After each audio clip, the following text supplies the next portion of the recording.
La narración en el Evangelio de Mateo. La pasión de Jesús educa a Pedro en el conocimiento de sí mismo y del Señor. En aquel tiempo, tomando Jesús la palabra, dijo: Yo te bendigo, Padre, Señor del cielo y de la tierra, porque has ocultado estas cosas a sabios e inteligentes y se las has revelado a pequeños. Sí, Padre, pues tal ha sido tu beneplácito.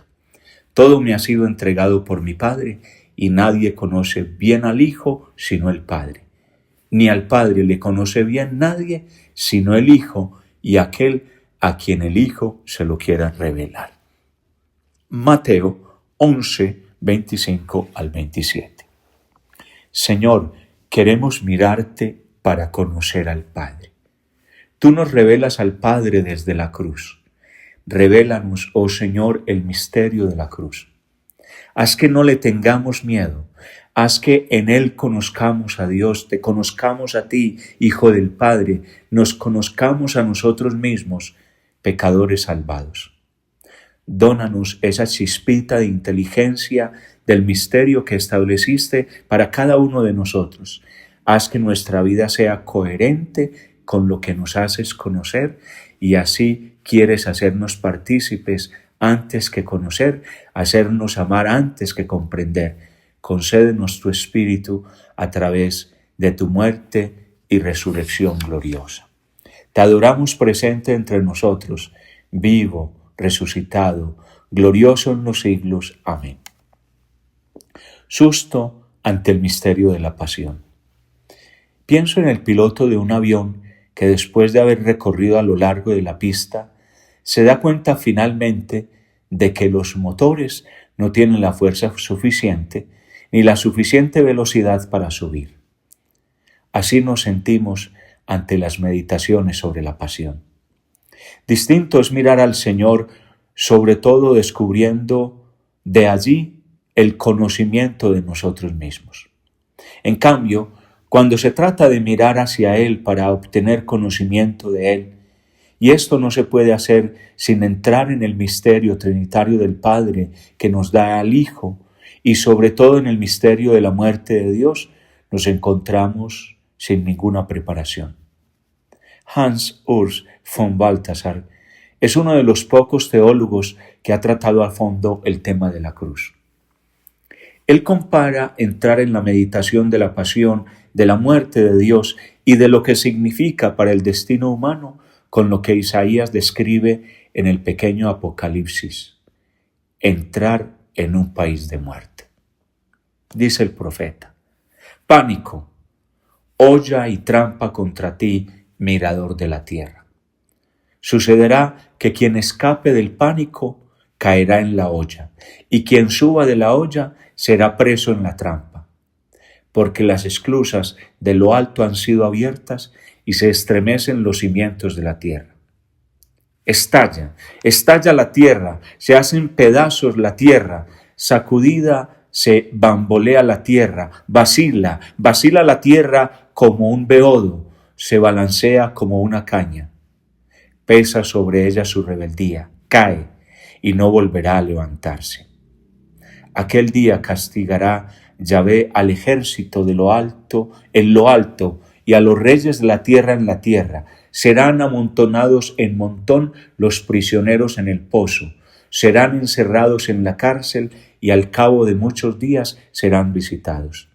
Se enfrentará la luna llena, se avergonzarán el pleno sol, cuando reine Yahvé Sebaot en el monte Sión y en Jerusalén, y esté la gloria en presencia de sus ancianos. Isaías 24, 17 al 23. Estos versículos, según Balthasar, evocan todas las realidades sobre las cuales forzosamente estamos obligados a reflexionar al entrar en este misterio oscuro de la historia que es la muerte de Dios. En efecto, si Dios muere, todo muere. Si la palabra reveladora de Dios calla en un cierto momento, todo el mundo calla. Así comprendemos la seriedad, la dramaticidad de este tipo de meditación que cuando se hace con verdad se nos presenta como un lazo que nos pone presos y nos arrastra al ver sus consecuencias en nuestra vida. ¿Por qué la pasión y muerte de Jesús? Nos podemos preguntar.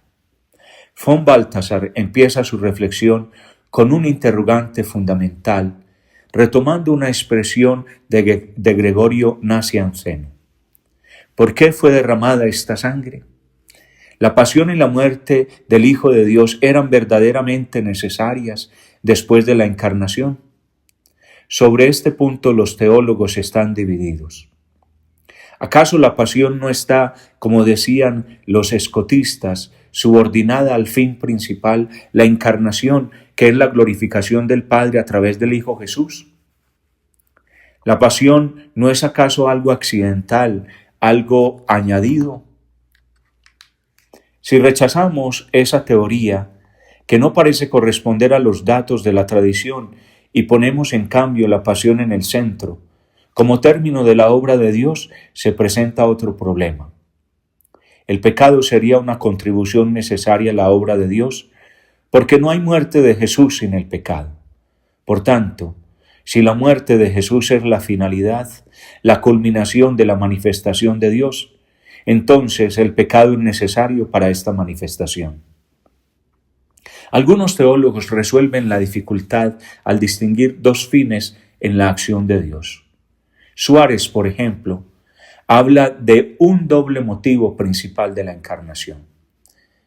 Pero se trata de un intento de rehuir el problema. ¿Cómo podría existir un doble motivo principal? El motivo principal es uno por naturaleza. La tentativa, pues, no hace sino resaltar más la dificultad, mostrando la complejidad del problema y la fatiga incluso teológica de quien quiera hasta el fondo separar el misterio de la revelación de la gloria de Dios en la muerte de Cristo. Precisamente, los dos términos parecen antitéticos. La revelación de Dios en el aniquilarse de Dios, y este es el misterio de la pasión. En un lenguaje sencillo y eficaz, von Balthasar afirma que Dios, en cuanto sirve, en cuanto lava los pies de su criatura, se revela en lo íntimo de sí. La meditación sobre la pasión requeriría una tentativa de penetración amorosa del misterio de Dios que lava los pies del hombre y como tal se revela el Dios glorioso, un Dios que se somete al juicio y al examen del hombre, revelándose el Dios poderoso. Son los pensamientos que el Señor nos pide que profundicemos. Pedro ante la pasión. Puesto que es difícil entrar en la meditación sobre la cruz, nos dejamos guiar por alguien que nos ayuda a explorar algunos aspectos del misterio. Les propongo contemplar cómo vivió Pedro la pasión de Jesús o cómo la pasión educa a Pedro en el conocimiento de sí mismo y de Jesús. Todavía no es la contemplación directa del misterio, pero es un modo de llegar a él por grados, a través de las dificultades que vivió el mismo Pedro. Pidámosle que nos haga recorrer su camino, que nos haga captar su experiencia dramática. Partiendo de las palabras del Evangelio, trataremos de reconstruir en la oración su actitud. En el fondo, Pedro es cada uno de nosotros. Es el hombre que por primera vez es deslumbrado por el hecho inconcebible de la pasión y ésta lo golpea en su carne, porque se da cuenta que se refleja sobre él.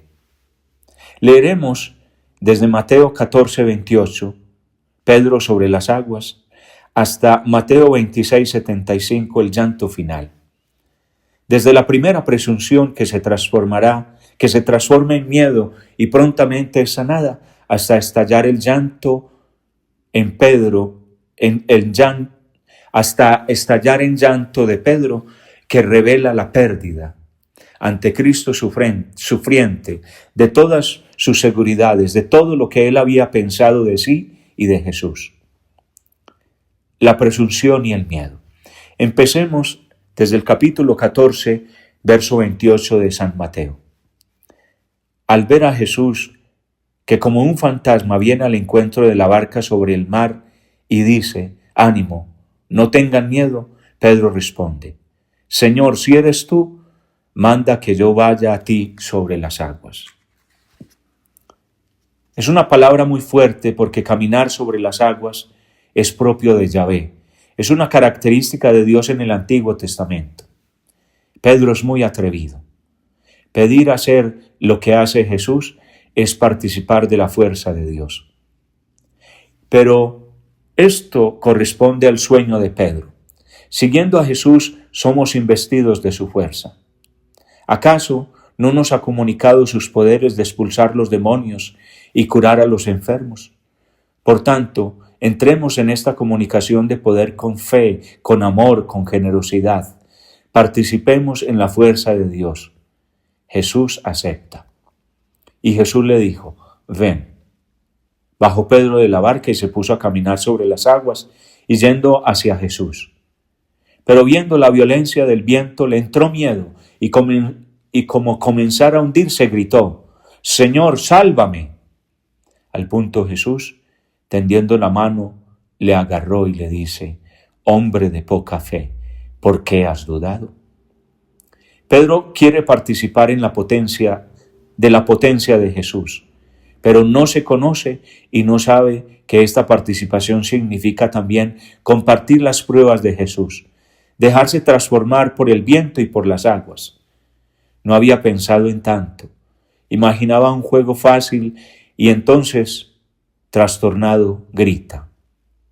El grito revela el hecho de que Pedro no se conocía a sí mismo, presumía de sí, se consideraba ya capaz de cualquier cosa y no conocía a Jesús porque hasta cierto punto no confió en él, no entendió que es el Salvador y que en medio de la potencia del huracán, allí en donde se manifestaba su debilidad, estaba Jesús para salvarlo. Para Pedro, esta es la primera experiencia de la pasión. Una experiencia no bien lograda, cerrada, solamente inicial, de la que, como nos sucede también a nosotros, no aprende mucho. Probablemente se pregunta: ¿qué le sucedió y por qué se asustó? Pero el episodio queda vago, como muchas de nuestras experiencias que no se interiorizan hasta cuanto una más grande no nos revela el sentido. Evolución psicológica de Pedro. Ahora consideremos todos los lugares en donde se habla de Pedro, preguntándonos qué significa para su evolución psicológica. En el capítulo 15, versículos 11 y siguientes, siempre del Evangelio de Mateo, Pedro dice con mucha sencillez: Señor, explícanos esta parábola. No es lo que entra en la boca lo que contamina al hombre, sino lo que sale de la boca, eso es lo que contamina al hombre. Jesús dice: ¿también vosotros estáis todavía sin inteligencia? Pedro es pues un hombre que tiene valentía. Desea entender, pero su conocimiento de las cosas de Dios todavía es embrional, todavía se encuentra en evolución y esto se manifestará a lo largo de su camino. El capítulo siguiente, 16, nos muestra el punto culminante del camino. Pedro, en nombre de todos, es el único que tiene la valentía de hablar y a la pregunta de Jesús: ¿y vosotros? ¿Quién decís que soy yo? Responde: tú eres el Cristo, el Hijo de Dios. Y Jesús: bienaventurado eres Simón, hijo de Jonás, porque no te ha revelado esto la carne ni la sangre, sino mi Padre que está en los cielos. Y yo a mi vez te digo que tú eres Pedro, y sobre esta roca edificaré mi iglesia, y a ti te daré las llaves del reino de los cielos. Ante esas promesas, Pedro se siente contento. Ha correspondido a la confianza que el Maestro tenía en él. Él lo llamó desde la barca cuando era un pobre pescador, un hombre rústico, tuvo confianza y ahora él ha demostrado que tenía razón para ello. Es verdad que Jesús ha dicho: la carne y la sangre no te lo han revelado. Y por tanto la revelación es de Dios, pero fue hecha a él, Pedro. Dios le ha dado la posibilidad de dar este testimonio de Jesús y por tanto tener una responsabilidad en el reino. Imaginémonos entonces la turbación de Pedro inmediatamente después. Tan pronto piensa abrir la boca y ejercer un poco sus funciones, es reprochado duramente. En efecto, Jesús empieza a decir abiertamente que debía ir a Jerusalén, sufrir mucho por parte de los ancianos, de los sumos sacerdotes, de los escribas, ser muerto. Aquí aparece por primera vez la pasión. Pedro, como hombre prudente, no lo reprueba en público, sino que lo toma aparte, creyendo decir al Maestro con toda honestidad algo que le será útil. Lejos de ti, Señor, de ningún modo te sucederá eso. Es una palabra que le sale del corazón, porque Pedro ama mucho a Jesús y cree que son ellos quien deben morir a fin de que el Maestro permanezca para el reino. Pedro es generosísimo, quiere más bien morir él, pues sabe muy bien que la vida que ha comenzado es dura, suscita enemigos y dificultades. No se ilusiona, pero razona lógicamente. Si la palabra calla, ¿quién la dirá? La palabra no debe callar y nosotros nos sacrificaremos por ti. Imaginémonos, pues, su contrariedad y desconcierto por la respuesta de Jesús. Quítate de mi vista, Satanás. Tropiezo eres para mí, porque tus pensamientos no son los de Dios, sino los de los hombres. Pedro ha hablado con toda la generosidad de su corazón.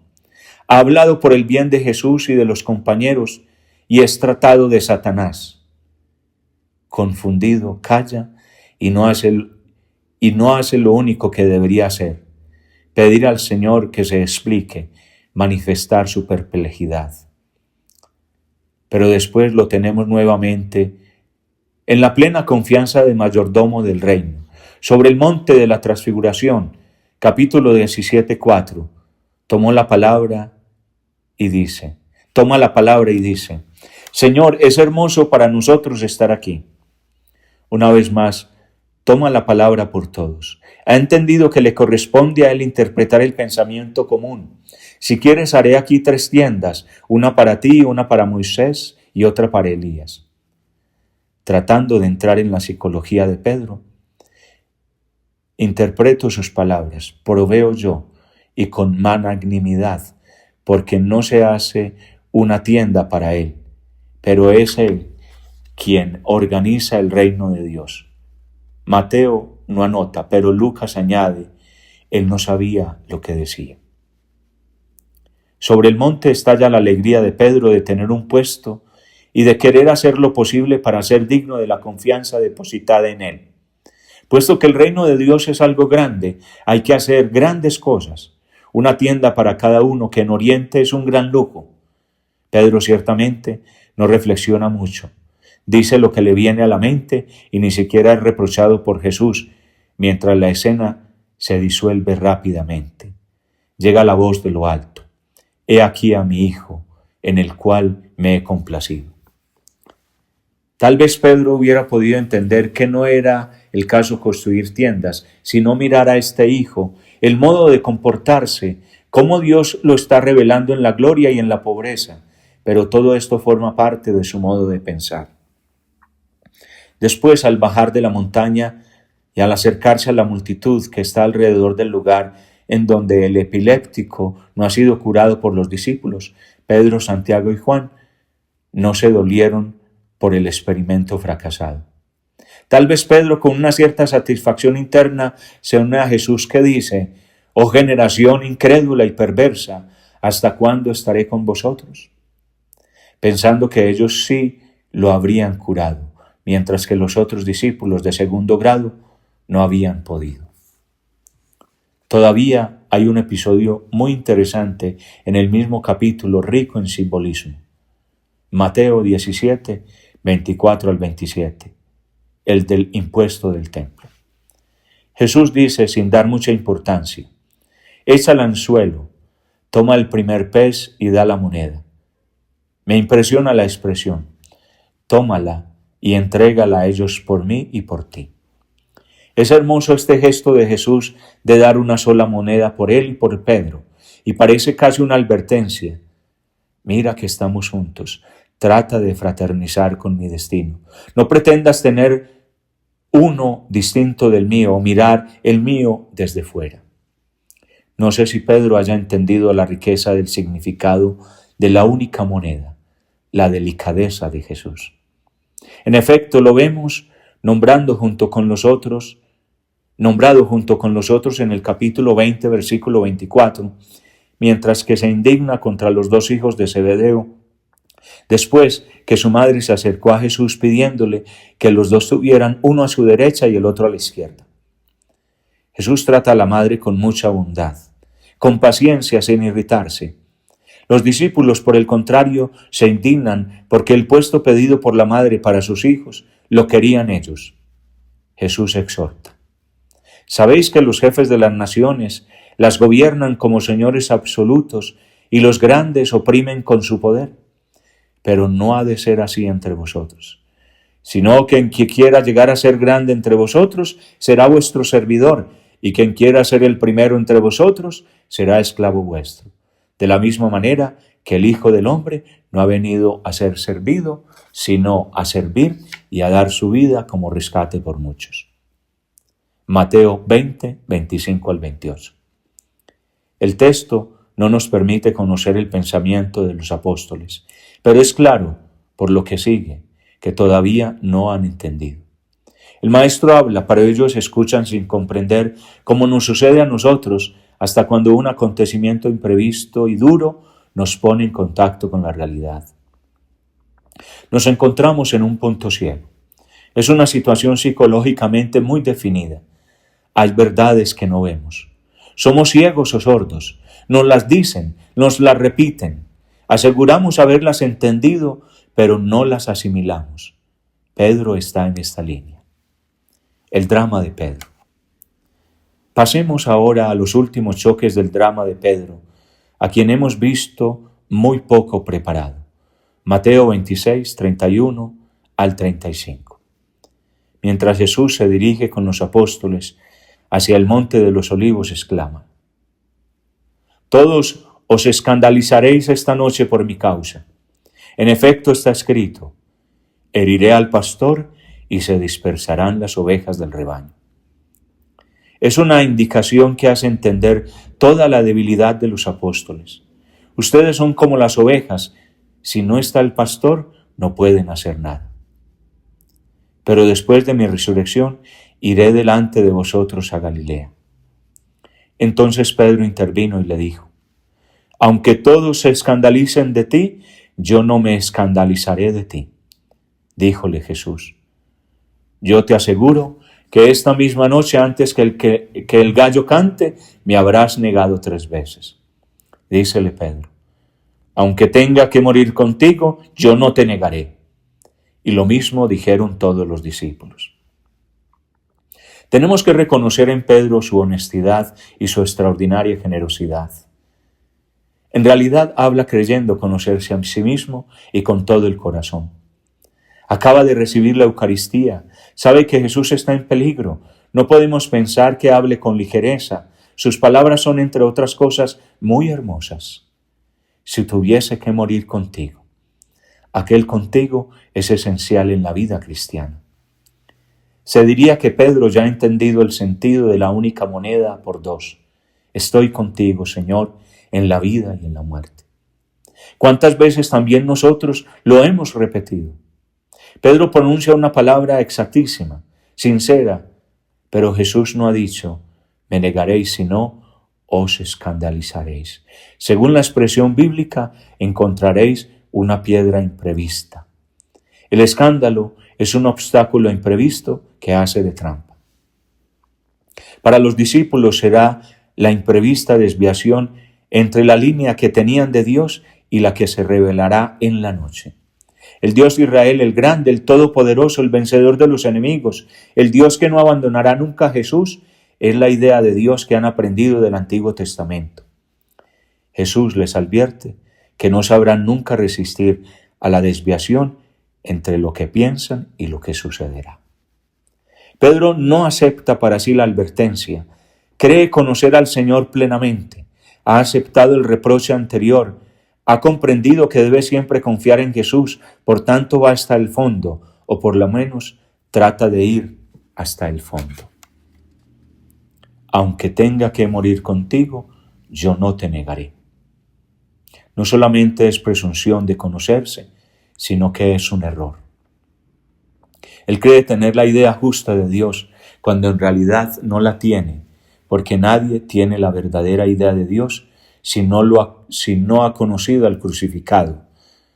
Si habla de muerte, pero parece que entiende la muerte heroica, la muerte del mártir gloriosa, morir con la espada en la mano, como los macabeos, como los héroes del Antiguo Testamento, morir gritando contra los enemigos la verdad de Dios y la injusticia y la vergüenza de quien ha tratado de asaltar a su pueblo.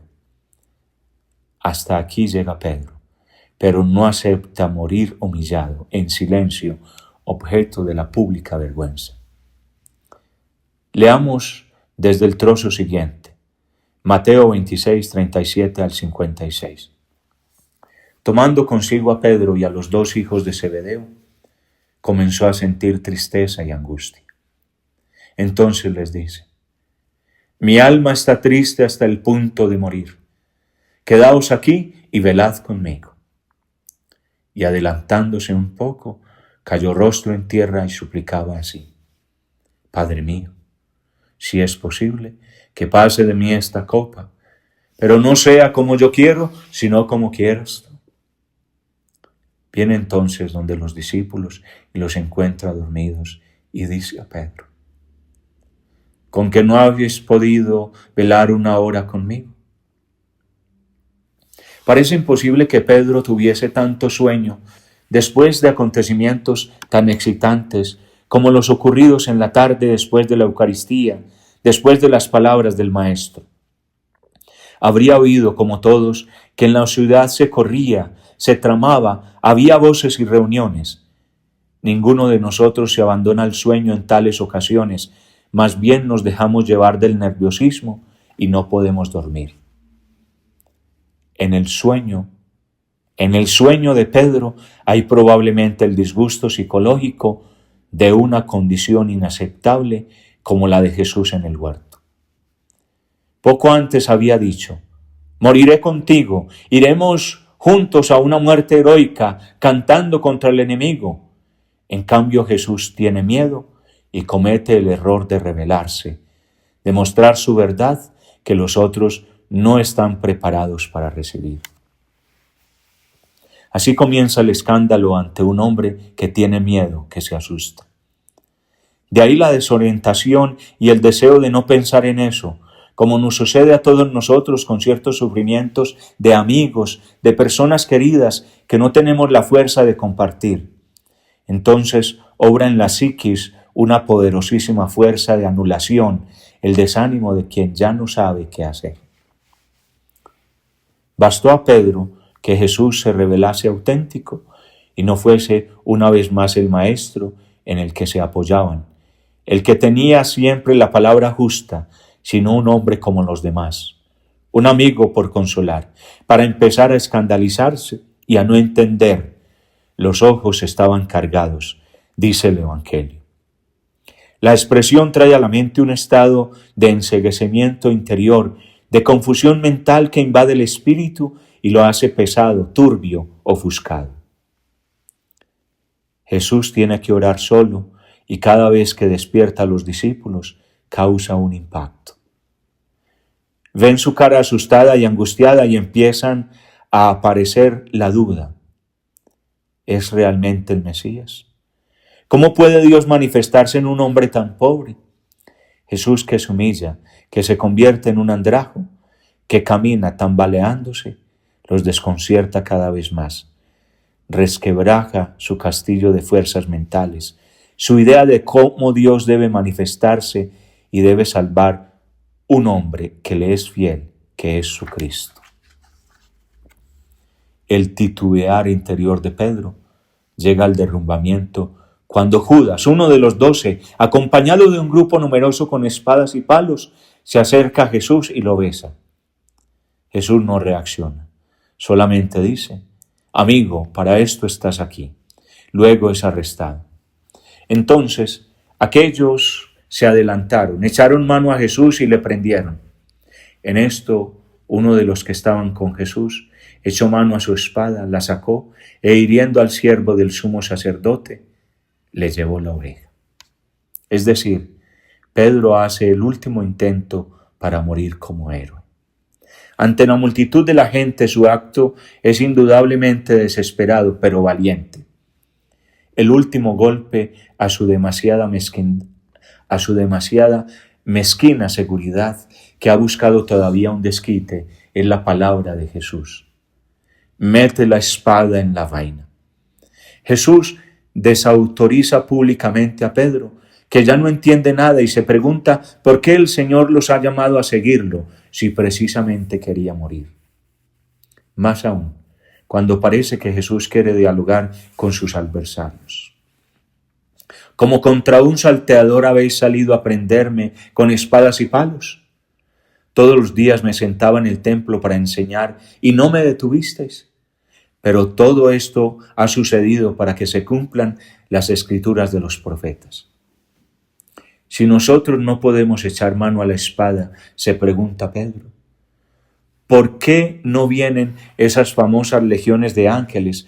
¿Por qué no salva a su consagrado o por lo menos lo hace arrestar en el templo mientras la muchedumbre grita y sucede un tumulto? En cambio así en la noche, como un malhechor, y él ni siquiera reacciona. Entonces, dice el texto en el versículo 56, todos los discípulos, abandonándolo, huyeron. Se subraya precisamente su desorientación, no total, porque habrán conservado por lo menos la fe de fondo. Sin embargo, se amontona tanto en ellos los pensamientos tenebrosos que ponen en crisis la imagen que tenían de Dios. Pedro está confundido hasta en su identidad. Ya no sabe quién es, qué tiene que hacer, cuál es su tarea en el reino. No sabe quién es este Jesús que es abandonado por Dios. Todo se agita en el ánimo de Pedro, que sin embargo ama profundamente a su maestro y por eso, como se dice inmediatamente después en el versículo 58, lo sigue de lejos. No se atreve a seguirlo de cerca, porque ya no sabe qué debe hacer, pero no puede menos que seguirlo. Es un hombre dividido, que está aferrado a Cristo y al mismo tiempo siente que quiere rechazarlo. Seguirlo de lejos es el compromiso que se hace evidente a todos en la escena de la triple negación, testimonio público de la desorientación de Pedro. No sabiendo quién es él y quién es Jesús, Pedro da respuestas que paradójicamente son verdaderas. Una sierva se acercó y le dijo, también estabas con Jesús el Galileo. Él negó delante de todos, no entiendo qué quieres decir. Un acto de bellaquería que no nace del puro miedo. Pedro estaba dispuesto a morir, sino de la desorientación total. A la segunda pregunta, ¿este estaba con Jesús el Nazareno? Negó, yo no conozco a ese hombre. El evangelista parece jugar con el supuesto, realmente no conozco quién sea. Es un enigma hasta para mí, ya no puedo hacer nada por él, no sé qué quiere. Todo se está derrumbando. Dios interviene siempre por el justo y por tanto este hombre no es justo, nos ha engañado. Su estado de confusión lo lleva a jurar y a imprecar contra quien ama. La conversión. Inmediatamente cantó un gallo. Y Pedro recordó las palabras dichas por Jesús, antes de que el gallo cante, me negarás 3 veces. Y saliendo fuera, rompió a llorar amargamente. El evangelista Mateo es sumamente sobrio. El canto del gallo parece sorprender a un hombre todavía confundido. Luego el recuerdo de las palabras de Jesús y luego, gradualmente, la percepción. Jesús había deseado realmente estos hechos y si corresponden a su plan, corresponden también al plan de Dios. Entonces, no he captado nada del plan de Dios. He sido un ciego durante toda la vida. Durante mucho tiempo he vivido con un hombre sin entenderlo. Dice Lucas, Jesús pasó y lo miró. Lucas 22:61. Mateo no habla de esto, pero podemos intuir por la escena que Pedro piensa: he aquí al hombre a quien yo no he comprendido, de quien siempre me he servido para tener una posición de privilegio y quien ahora va a morir por mí. Nace el conocimiento de Jesús y de sí mismo. Finalmente se rompe el velo y Pedro empieza a entrever entre lágrimas que Dios se revela en el Cristo abofeteado, insultado, negado por él y que va a morir por él. Pedro, que hubiera querido morir por Jesús, ahora comprende: mi puesto es dejar que Él muera por mí, que sea mejor, más grande que yo. Quería ser más que Él, quería precederlo, en cambio es Él quien va a morir por mí, un gusano que durante toda la vida no logré entender qué quería. Él me ofrece su vida que yo he rechazado. Pedro entra a través de esta laceración, de esta humillación vergonzosa, en el conocimiento del misterio de Dios. Pidámosle que nos ayude también a nosotros a entrar un poco, a través de la reflexión sobre nuestra experiencia, en el conocimiento del misterio de la pasión y la muerte del Señor. Señor, Hijo de Dios crucificado, nosotros no te conocemos. Nos es muy difícil reconocerte en tu cruz, reconocerte en nuestra vida. Ábrenos los ojos, muéstranos el significado de las experiencias dolorosas a través de las cuales tú rompes el velo de nuestra ignorancia. Permítenos conocer quién es el Padre que te ha enviado, quién eres tú que nos revelas al Padre en la ignominia de la cruz, quiénes somos nosotros que tenemos una revelación de ti en la humillación de nuestra pobreza. Concédenos, Señor, seguirte con humildad por el don de tu Espíritu, que contigo y con el Padre vive y reina por los siglos de los siglos. Amén.